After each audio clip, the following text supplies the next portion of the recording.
Hello বন্ধুরা, সবাই কেমন আছেন?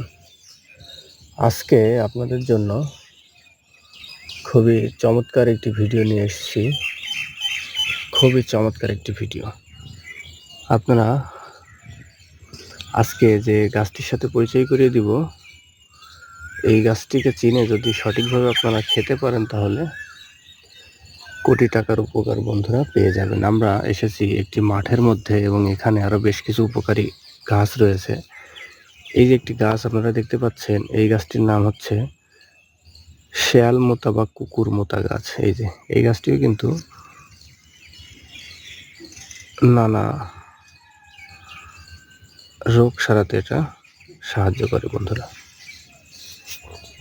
এছাড়া আরও বিভিন্ন ধরনের এখানে গাছ আছে। এই যে দেখতে পাচ্ছেন যে ধনিয়া পাতা, এটা রক্ত পরিষ্কার করে। এবং দেখতে পাচ্ছেন চোখের জ্যোতি বৃদ্ধি বা অন্যান্য ভিটামিনের ঘাটতি পূরণ করাতে কিন্তু এই গাছটি খুবই গুরুত্বপূর্ণ। যে লাল শাক বন্ধুরা, আমরা যে প্রসঙ্গে কথা বলছিলাম, আমরা আপনাদেরকে আসলে এই যে গাছটি দেখাবো বা যে কথাটি বলতে চাচ্ছি সেটা বলতে যে এখানে এত পরিমাণে ঔষধি গাছ রয়েছে যেগুলোর কথা আসলে না বললেই নয়। এই যে দেখেন এখানে আরও একটা ঔষধি গাছ রয়েছে। এই যে, তো বন্ধুরা আমরা মূল ভিডিওতে চলে আসি। এই গাছটির নাম হচ্ছে কাটা শাক গাছ। কে বলে কাটা নোটে, কে বলে কাটা খৈরা বা খৈরা কাটা নোটে শাক।